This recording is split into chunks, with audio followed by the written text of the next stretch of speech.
was at a stoplight waiting for the walk signal, and this big old black SUV drives up, and there's this gorgeous blonde driver in like black evening wear, and then an attractive young female friend of hers eating frozen yogurt. And I'm like looking, and then they look at me. So what's the right thing to do here? Should I like quickly like turn away, or should I smile?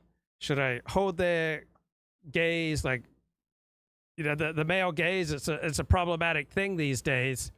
So what would you do in that situation? So I think I smiled, nodded, and then I turned and looked for my walk signal, because I learned in one of my 12-step programs, all right, that you know, staring at attractive young women doesn't do you any good. You don't want to be a starer, right? Staring can make people uncomfortable, and I'm not here to make people uncomfortable. Like, I am going on ahead.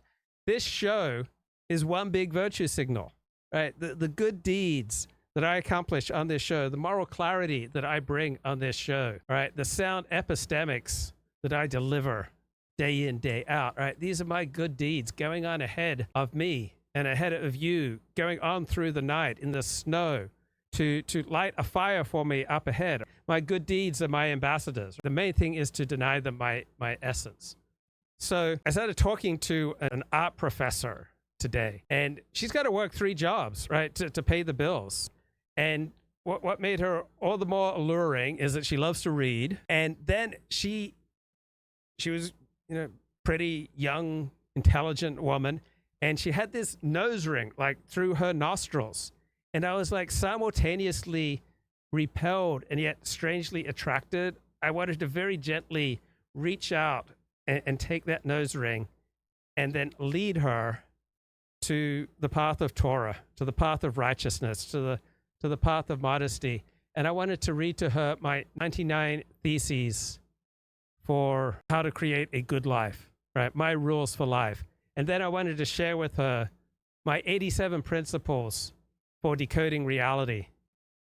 And then if we become really close, I might share with her my diary from my more carefree days, where I would just fling myself hither and thither, and you know, I didn't mind giving myself a hand, and some of the epic insights that I achieved during these carefree, much younger days before I became the king of NoFap. There are not many women that you encounter that one would feel, you know, that safe, right? That accepted. Like, I felt like I didn't have to explain to her when I was being sarcastic. I didn't have to explain when I was being ironic.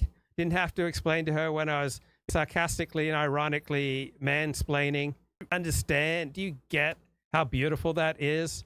When you start talking to someone and they get you, you don't have to explain things. You don't have to put things in bright lights. You don't have to say, oh, that was irony, or that was sarcasm, or that was hyperbole, or that was just mild exaggeration.